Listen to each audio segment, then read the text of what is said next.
आज हम जो पढ़ने जा रहे हैं वो है श्रेणी का अभिसरण के लिए एक आवश्यक प्रतिबंध है। उस थ्योरम को हम पढ़ने जा रहे हैं कि आवश्यक प्रतिबंध क्या है। तो श्रेणी के अभिसरण के लिए एक आवश्यक प्रतिबंध जो होता है वो क्या होता है, यदि श्रेणी समोब्दा un अभिसारी है तब limit of un is equal to 0। इसका मतलब समझो कि इसने क्या कहा कि भाई यदि श्रेणी अभिसारी है तब अपने पास में क्या होगा कि limit of un is equal to 0 जरूर होगा। Limit of un is equal to क्या होगा, 0 जरूर होना चाहिए। तब अपने पास में इसमें आप क्या कह सकते हो कि भाई यदि limit of un is equal to 0 है तो इसका मतलब है कि ये अभिसारी है भी और नहीं भी। लेकिन इसका 100% हम ये कह सकते हैं कि लिमिट ऑफ un 0 के बराबर नहीं हुआ तो ये क्या नहीं है, अभिसारी नहीं है। बात समझ में आई क्या? किसने क्या कहा कि अभिसारी है तो ये कंडीशन होनी जरूरी है, आवश्यक है, लेकिन पर्याप्त नहीं है। हमने बात ओनली किसकी कर रहे हैं, यहाँ पे आवश्यक प्रतिबंध की कर रहे हैं। किसकी बात कर रहे हैं, आवश्यक प्रतिबंध की। तो आवश्यक प्रतिबंध की यदि अपन बात कर रहे हैं तो इसने कहा कि अभिसारी है तो इस अभिसारी होने के लिए ये होना बहुत जरूरी है। अभिसारी तभी हो सकता है जब ये होगा, और ये नहीं है तो 100% वो अभिसारी नहीं है। 100% क्या नहीं है, अभिसारी नहीं है। तो अभिसारी नहीं है तो हम कह देंगे वो कैसी श्रेणी है, अपसारी है। बात समझ में आ गई क्या? तो इसके लिए हम क्या करेंगे कि माना कि अपने पास में एक सीक्वेंस है किसकी, आंशिक पदों का योगफल। अपने पास में एक श्रेणी है सम ऑफ द un श्रेणी है, उस श्रेणी के आंशिक पदों का योगफल। उस श्रेणी के क्या कर रहे हैं अपन, आंशिक पद जो थे उस आंशिक पदों का योगफल किया, और उस आंशिक पदों के योगफल से अपने पास में एक श्रेणी प्राप्त हुई। उस श्रेणी क्या लिया अपन ने, एसएन लिए। ठीक है, एसएन अपने पास में क्या हो गई है कि उस सम ऑफ द un श्रेणी, जो un श्रेणी है उस श्रेणी का आंशिक पदों का योगफल की श्रेणी है, अनुक्रम है, उसकी क्या है, अनुक्रम है, सॉरी। ठीक है, तो ये अपने पास में क्या हो गई, एक अनुक्रम है। अब अपन क्या करेंगे कि भाई n पद, आंशिक n पदों का योगफल का अनुक्रम है, तो अब उसमें n पदों का योगफल की बात करेंगे। n पदों के योगफल की, तो ऐसे इज इक्वल टू क्या लिख सकते हैं अपन, u1 plus u2 plus u3 plus u4 plus and so on plus un। कितने पदों तक के होगा, n पदों तक के लिए। तो अपने पास में मैंने इसके बारे में डिटेल से बात की थी, आंशिक पदों के योगफल का अनुक्रम जो था उसके बारे में एक वीडियो बना रखा है मैंने। जिसको ये बात समझ में नहीं आई वो जाकर के पीछे उस वीडियो को देख ले। तो देखो कि अपने पास में एसएन क्या है कि यहाँ पे इस श्रेणी जो un श्रेणी जो थे रखी है, उस un श्रेणी के n पदों का योगफल है। उस श्रेणी के क्या है, n पदों के योगफल को हम किससे डिनोट करते हैं, एसएन से डिनोट करते हैं। अब इसने कहा कि भाई यदि सम ऑफ द un अभिसारी है तब ये क्या होगा, लिमिट ऑफ un होगा। तो आपको पता है कि भाई अभिसारी होने के लिए क्या कंडीशन जरूरी है कि भाई उसके जो अपने पास में एसएन जो लिमिट है, एसएन जो यानी उसके n पद, उस श्रेणी के जो n पदों का योगफल है उसमें n टेंड्स टू इंफिनिटी लगा दें तो क्या देगा, एक परिमित वैल्यू। इसका मतलब हम क्या करेंगे कि यदि मैं कहूं कि limit of n tends to infinity of SN, क्या है, एसएन क्या है अपने पास में उस श्रेणी के n पदों का योगफल है, और n पदों का योगफल है यानी उसमें n टेंड्स टू इंफिनिटी लगा देंगे तो वो n पदों का योगफल हो जाएगा। तो यानी कि n टेंड्स टू इंफिनिटी लगा देंगे तो अभिसारी की डेफिनेशन से क्या आएगी, अपने पास में कोई भी एक परिमित वैल्यू आएगी। कोई भी अपने पास में क्या आएगी, एक परिमित वैल्यू। ये जो है अपने पास में मैंने मान ली क्या है कि परिमित मान है। ठीक है, तो परिमित वैल्यू प्राप्त हुई। तो परिमित वैल्यू प्राप्त होने के बाद अब अपन यदि मैं बात करूं कि भाई जैसे कि आपके पास अनंत पद थे, आपके पास क्या थे, अनंत पद थे, और अनंत पद थे तो उसमें n टेंड्स टू इंफिनिटी लगाई, तब अपने पास में क्या हुआ कि एक परिमित वैल्यू प्राप्त हो गई। तो उसमें से एक कम भी पद कर देता हूं मैं, उसमें से क्या कर देता हूं, एक कम पद कर देता हूं इसमें, और फिर भी n tends to infinity, n tends to क्या लगाता हूं, इंफिनिटी लगाता हूं, तब भी मेरे पास में क्या आएगी, एक परिमित वैल्यू वही प्राप्त होगी। जो परिमित वैल्यू किसके लिए प्राप्त हुई है, एसएन के लिए प्राप्त हुई है, वही परिमित वैल्यू क्या प्राप्त होगी, इसके लिए प्राप्त होगी। जैसे कि अपने पास में यदि अपने पास में क्या हो, limit n tends to infinity Sn-1 के लिए लगाऊं, किसके लिए लगाऊं, Sn-1 के लिए लगाऊं, तब भी मेरे को क्या प्राप्त होगी, वही परिमित वैल्यू प्राप्त होगी। बात समझ में आ गई? अब मुझे बताओ कि भाई ऐसा तो है नहीं कि भाई अनंत मान थे और अनंत मान के लिए अपने पास में 5 प्राप्त हो रहा है। अनंत मान के लिए क्या प्राप्त हो रहा है? 5 मान प्राप्त हो रहा है। तो अपने पास में उसमें से कोई एक पद घटा दिया तो यानी एक पद हटाने के बाद उससे अलग वैल्यू प्राप्त होगी। परिमित मान उसके लिए प्राप्त हो रहा है इतने इंफिनिटी पदों के लिए, अनंत पदों के लिए यदि अपने को एक परिमित वैल्यू प्राप्त हो रही है तो वही परिमित वैल्यू उसमें से एक पद और हटा देंगे तब भी वही प्राप्त होगी। समझ में आ गई बात? तो इसने अपने पास में जैसे कि गुणोत्तर श्रेणी की थी अपन ने, तो गुणोत्तर श्रेणी में अपन अनंत पदों के लिए बात की थी। तो जब r का मान 1 से छोटा था तो हमें हमेशा क्या प्राप्त हो रहा था कि भाई चाहे उसमें से वो कम कर दो चाहे वो कर दो, 1 अपॉन में क्या आ रहा था? 1 अपॉन में 1 माइनस आ रहा था कि माइनस का r अपॉन n था वो तो क्या हो जा रहा था? इंफिनिटी की होने से वो क्या हो रहा था? जीरो की ओर टेस्ट कर रहा था। यानी कि जो इंफिनिटी पद थे वो तो जीरो हो रहे थे, उसमें से एक फाइनाइट वैल्यू जो बच रही थी सब में कॉमन, वो क्या बच रही है? 1 अपॉन में 1 माइनस r बच रही है। तो इसी प्रकार जब Sn में लेंगे n पदों का करो चाहे n माइनस 1 पदों का योगफल करो और उसमें n टेंड्स टू इंफिनिटी रखो तब भी वही आपको क्या प्राप्त होगा? सेम परिमित वैल्यू प्राप्त होगी। बात समझ में आ गई? अब अपन ने एक संबंध पढ़ा था कि भाई अपने पास में Sn जो होता है वो क्या होता है? u1 plus u2 plus u3 plus and so on plus u1, यानी कि जो श्रेणी दी गई है उसके n पदों का योगफल होता है। इसी प्रकार Sn माइनस 1 करूं तो Sn माइनस 1 क्या होगा? u1 plus u2 plus u3 and so on plus का un माइनस 1 होता है कि नहीं होता? कि भाई Sn तो n पदों का योगफल, Sn माइनस 1 n माइनस 1 पदों का योगफल होता है। तो यानी कि अपने पास में ये चीज अपन ने पढ़ चुके हैं। अब अपन क्या कहेंगे कि भाई मैं Sn को ये लिख सकता हूं क्या? मैं ये कहूं कि भाई Sn को मैं Sn माइनस 1 प्लस का un लिख सकता हूं क्या? लिख सकता हूं क्या?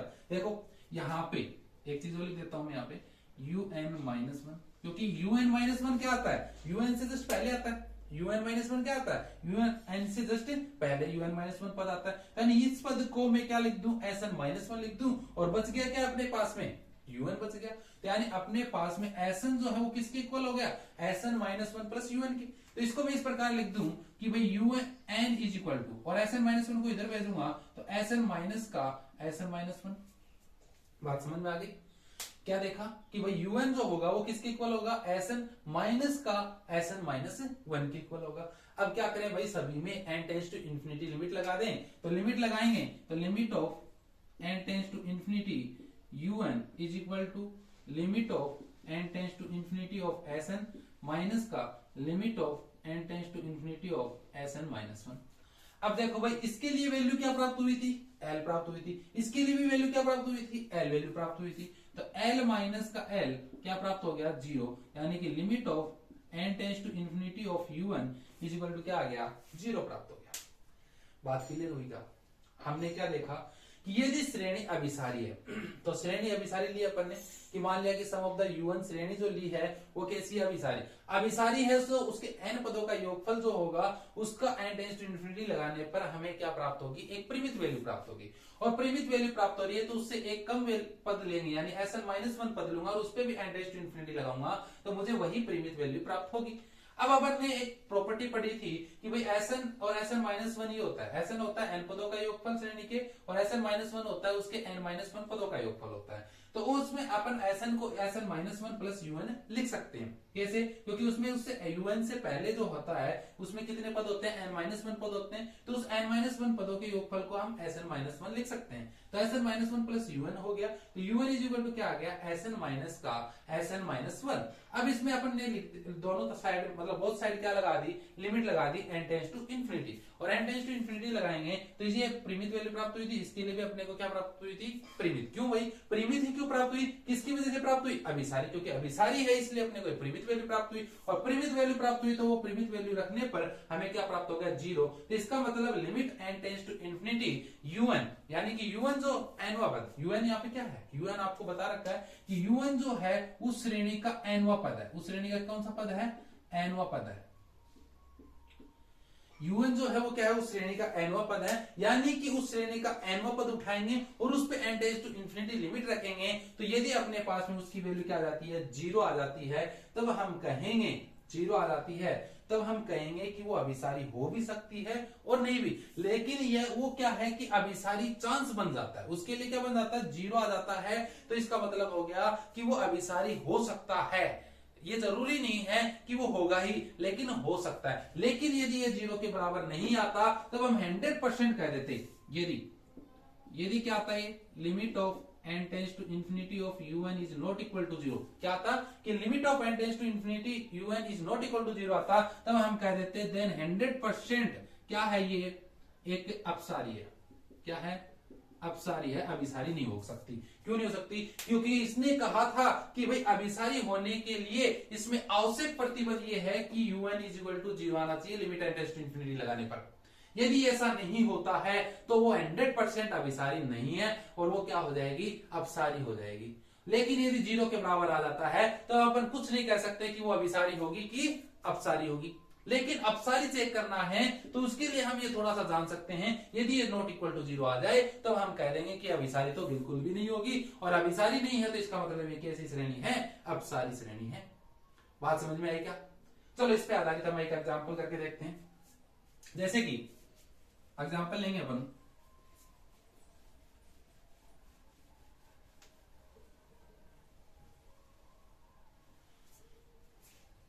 हमने एक एग्जाम्पल लिया कि सम ऑफ द un एक श्रेणी है जो कि क्या दे रखी है अपने को, सम ऑफ द n+3 अपॉन में n+5, ये श्रेणी दी अपने को। ये अपने को एक श्रेणी दे दी जिसमें अपने पास में देखो un क्या दे रखा है, देखो un अपने पास में जो है, un जो दिया है वो कैसा है, n+3 अपॉन में n+5 दिया। ठीक है, अब ये दिया, अब ये कह रहा है कि भाई ये बताओ कि श्रेणी अभिसारी है या फिर अपसारी है।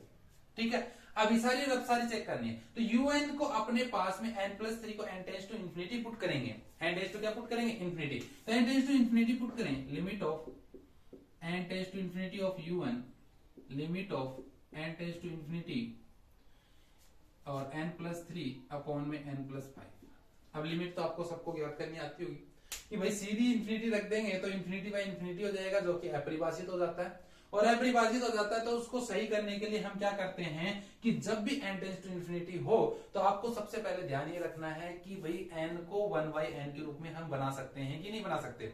यदि 1/n के रूप में बन जाए तो अपने पास में 1/∞ जो होता है उसकी वैल्यू क्या होती है, 0 होती है, तो आसान हो जाता है। तो इसके लिए अपन क्या करेंगे कि भाई इसमें अपरिभाषित हो रहा है, इसके लिए n को क्या ले लो, कॉमन ले लो, दोनों में क्या ले लो, कॉमन ले लो। तो क्या देगा, limit of n tends to infinity n cos 1+3/n, और इसमें से n कॉमन आएगा तो 1+5/n।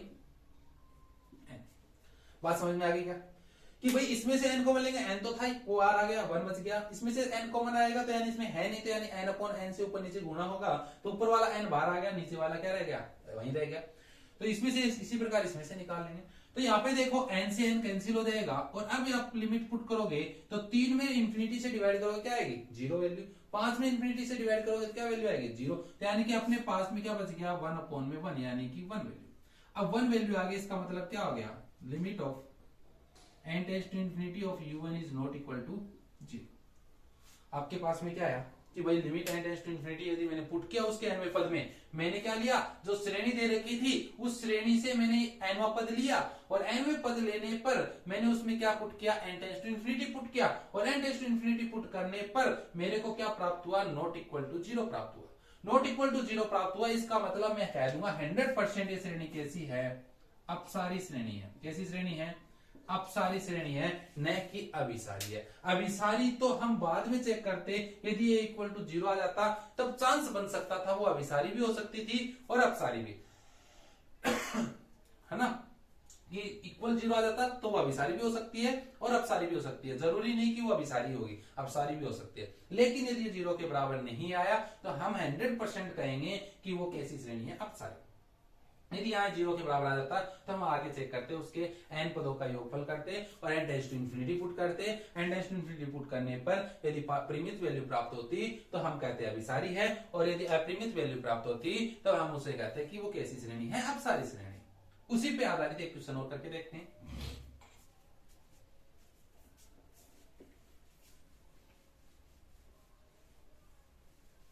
जैसे कि देखो एक क्वेश्चन लेते हैं हम कि श्रेणी दे रखी है अपने को 1/में √n+1 प्लस का √n, ये श्रेणी दे रखी है। इसने कहा कि ये श्रेणी अभिसारी है या अपसारी है, बताइए। तो आप सबसे पहले इसमें क्या करोगे कि यूएन देखोगे। यूएन क्या दे रखा है आपके पास में, यूएन 1 अपॉन में रूट एन प्लस 1 प्लस का रूट एन, ये दे रखा है, ये आपके पास में यूएन है। अब यूएन ये है तो इसमें क्या करते हैं अपन भाई, n tends to infinity check करते हैं। तो limit of N tends to infinity put करेंगे, इसमें limit of N tends to infinity put करेंगे 1 upon root n plus 1 plus का रूट एन, ठीक है। अब ये चीज आ गई अपने पास में, तो अब आप एक चीज देख सकते हो, इसमें इंफिनिटी पुट करोगे, इंफिनिटी वैल्यू ये क्या आएगा, इंफिनिटी, इंफिनिटी प्लस इंफिनिटी क्या बनेगा, इंफिनिटी, और किसी भी इंफिनिटी से किसी फाइनाइट वैल्यू को डिवाइड करोगे तो क्या आएगा, जीरो आएगा। क्या आएगा, जीरो आएगा। तो यानी कि अपने पास में जो limit of N tends to infinity of u n की वैल्यू आई वो क्या आ गई, जीरो आ गई। क्या आ गई, जीरो। भाई जीरो क्यों आई, पता है ना कि नीचे अपने पास में इंफिनिटी बन रहा है और ऊपर क्या बन रहा है, परिमित वैल्यू। और किसी भी परिमित वैल्यू में हम क्या करते हैं, अपरिमित वैल्यू से डिवाइड करते हैं तो हमें जीरो प्राप्त होता है। क्या प्राप्त होता है, जीरो प्राप्त होता है। तो यानी किसकी ओर टेस्ट करेगा, जीरो की ओर, यानी वैल्यू क्या आ जाएगी, जीरो। अब जीरो आ गया तो अपन ऐसा समझ से पड़ गया भाई क्या हो गया, ये अभिसारी भी हो सकती है और अपसारी भी हो सकती है। तो यानी कि अब अभिसारी है या अपसारी है तो चेक करना पड़ेगा। तो यानी चेक करना पड़ेगा, यदि नॉट इक्वल टू जीरो आ जाता पहले क्वेश्चन की तरह तो हम यही कदम कर देते कि एक श्रेणी कैसी है, अपसारी है। लेकिन ये जीरो के बराबर आ गया, इसका मतलब क्या हो गया कि ये अभिसारी भी हो सकती है और अपसारी भी। अभी अपने को कुछ पता नहीं है, बात समझ में आ गई। तो इसके लिए अपन चेक करेंगे कि ये अभिसारी है अपसारी। तो इसके लिए अपन अभी तक एक ही मेथड पढ़े हैं कि भाई इसके एन पदों का योगफल करो और उसमें n tends to infinity put करो, और यदि वो परिमित आता है तो अभिसारी और अपरिमित आता है तो अपसारी। तो इसके लिए अपने को क्या ज्ञात करना होगा, इस श्रेणी के पदों का योगफल ज्ञात करना होगा। तो एन पदों का योगफल ज्ञात करने के लिए हम क्या करेंगे कि इसको इस प्रकार से तो कर नहीं सकते, तो थोड़ा सा इसको क्या करेंगे, मॉडिफाई करेंगे। तो मॉडिफाई करने के लिए हम इसका क्या करते हैं, रेशनलाइज करते हैं। क्या करते हैं, रेशनलाइज। तो रेशनलाइज करेंगे तो अपने पास में क्या आ जाएगा कि 1 upon root of N plus 1 plus का root of N is into, rationalise करते हैं तो क्या होता है कि प्लस को क्या कर देंगे, माइनस कर देंगे। यानी क्या आ जाएगा, root of N plus 1 minus का रूट ऑफ एन, इसका ऊपर नीचे क्या कर देंगे, मल्टीप्लाई एन प्लस 1 माइनस का रूट ऑफ एन। क्या आ गया, ये क्या है अपने पास में, u1 है। क्या है अपने पास में, n पद है। अब अपन इसको सोल्व करेंगे तो देखो ऊपर वाला तो क्या रह जाएगा, रूट एन प्लस 1 माइनस का रूट एन, और नीचे वाला देखो n प्लस 1 का रूट होगा तो इसका स्क्वायर a प्लस बी, और a माइनस बी का गुणा क्या होता है, a स्क्वायर माइनस का b स्क्वायर। यानी क्या आ जाएगा, n प्लस 1 माइनस का n, माइनस का n। तो अपने पास में देखो रूट n प्लस 1 का square n plus 1, root n का स्क्वायर n, और बीच में क्या आ जाएगा, माइनस। देखो n से n कट जाएगा, बचेगा क्या, 1। यानी इसको क्या लिख सकता हूं, रूट n प्लस 1 माइनस का रूट n। यानी ये चीज अपने पास में un जो आ गया वो क्या आ गया, रूट n प्लस 1 माइनस का रूट n आ गया। अब अपने को तो क्या करनी है, श्रेणी ज्ञात करनी है भाई, सम ऑफ द un। तो सम ऑफ द un ज्ञात करेंगे तो यानी श्रेणी जो बनेगी इसकी क्या बनती है भाई, श्रेणी of the sum of the un से श्रेणी, या फिर अपन क्या ज्ञात करेंगे, श्रेणी से इसको इस प्रकार लिख सकते हैं, sum of the un is equal to क्या हो जाएगा, sum of the root n plus 1 minus का रूट n। ये श्रेणी बन गई। ये क्या बन गया अपने पास में, श्रेणी बन गई। अब इस श्रेणी का क्या ज्ञात करना है अपने को, n पदों का योगफल। क्या ज्ञात करना है, n पदों का योगफल। n पदों का योगफल ज्ञात करेंगे तो यानी Sn किसके इक्वल होता है, u1 plus u2 plus u3 and so on plus का u1। देखिए Sn क्या होगा, n पदों का योगफल होता है, और n पद क्या होंगे, u1 u2 u3 un, है ना। तो इस प्रकार से अपने पास में n पद होंगे। अब ये n पद हैं तो n पद हैं तो इसमें से n पद बनाएंगे भाई, u1 इसमें से क्या आएगा, n में 1 रखेंगे तो u1 आएगा, n की जगह 2 रखेंगे तो u2 वैल्यू आएगी, u3 रखेंगे तो क्या आएगी, u3 आएगी। तो इसके लिए अपन क्या करेंगे भाई, 1 रखा तो 1 रखने पे क्या देगा, रूट 2 माइनस का रूट 1। ये किसकी वैल्यू आ गई, u1 की वैल्यू आ गई।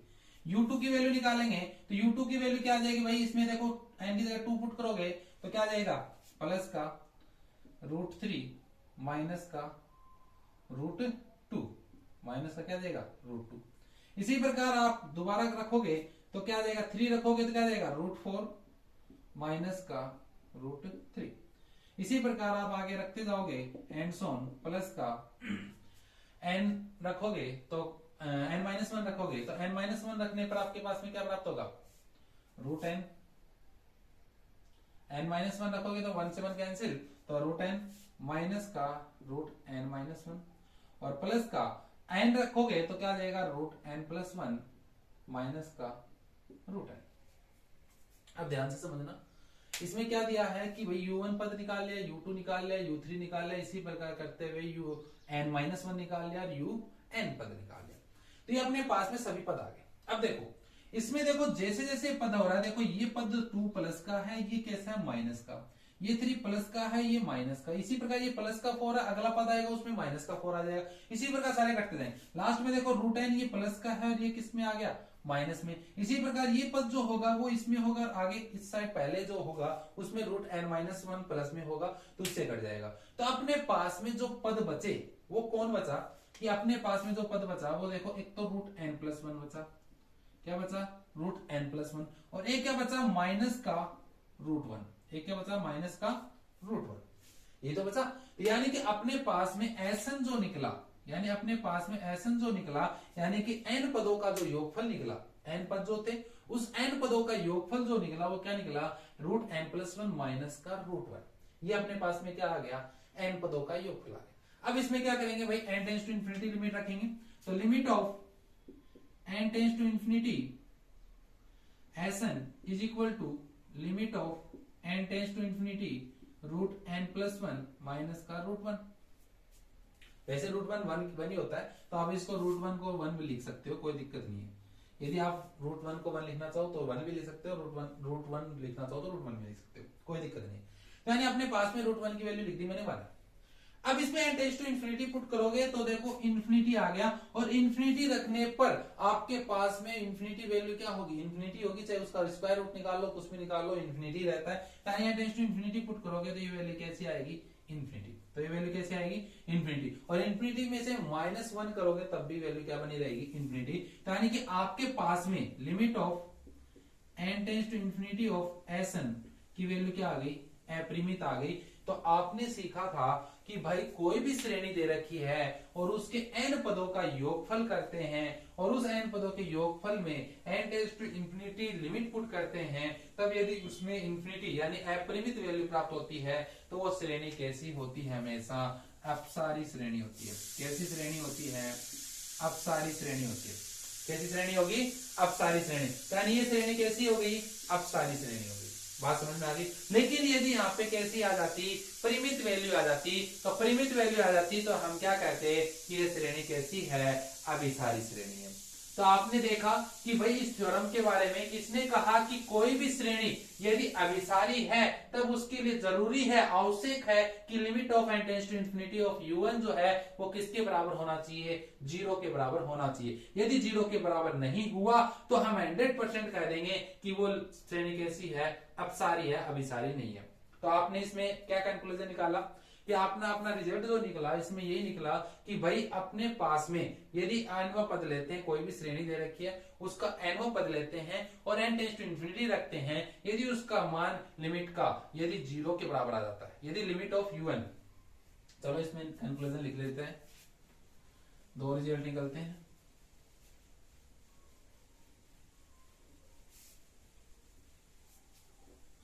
इसमें क्या निकला पहला कि अपन क्या लेंगे nवां पद लेंगे। पहले क्या लेंगे अपन nवां पद लेंगे, कोई भी श्रेणी दे रखी है उसका nवां पद क्या होगा un होगा, और उसमें हम क्या पुट कर देंगे limit n tends to infinity put कर देंगे।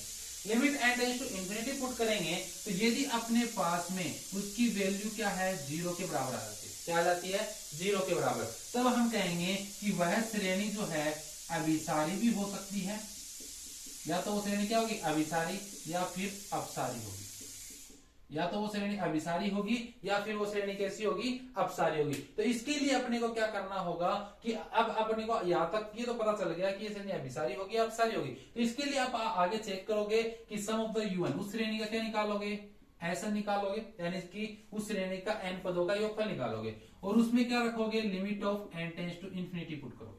उसमें क्या पुट करोगे limit of n tends to infinity. यदि वो वैल्यू क्या आती है आपके पास में परिमित आती है, यदि वो वैल्यू क्या आती है परिमित, तब तो वो क्या है अभिसारी है, तब तो वो श्रेणी कैसी है अभिसारी। लेकिन यदि आपके पास में limit of n tends to infinity put करने पर क्या आ जाता है, इन्फिनिटी अपरिमित वैल्यू आ जाती है, यानी कि अपरिमित वैल्यू आती है। तो अपरिमित वैल्यू आने पर वो श्रेणी कैसी होगी, अपसारी। वो श्रेणी कैसी होगी, अपसारी। तो यहाँ पे आपको u1 n पर 0 के बराबर आ गया, तो इसका मतलब हम ये डिसाइड नहीं कर पाए कि अभिसारी होगी कि अपसारी होगी, लेकिन इतना पता चल गया कि ये अभिसारी भी हो सकती है और अपसारी भी। तो यानी उसको चेक करने के लिए उसके n पदों का हम योगफल ज्ञात करेंगे। तो n पदों का योगफल ज्ञात करके और n tends to infinity put करेंगे तो अपने पास परिमित वैल्यू आई, तब तो हम उसे कह देंगे कि अभिसारी है। और यदि वो कैसी आ गई, अपरिमित आ गई, तो हम उसको कह देंगे अपसारी है। लेकिन दूसरा केस ये होगा कि limit of n tends to infinity of u1 का मान 0 के बराबर नहीं आया। क्या नहीं आया, 0 के बराबर नहीं आया, कोई भी परिमित वैल्यू प्राप्त हो गई हमें, और कोई भी परिमित वैल्यू प्राप्त हो गई या परिमित वैल्यू प्राप्त हो गई, तो यानी वो 0 के बराबर नहीं आया। तो इसका मतलब हम क्या कह देंगे कि देन 100% वो कैसी श्रेणी है, अपसारी है, यानी कि अभिसारी नहीं है, अभिसारी नहीं है। हम कह देंगे कि 100% वो श्रेणी कैसी नहीं है, अभिसारी नहीं है।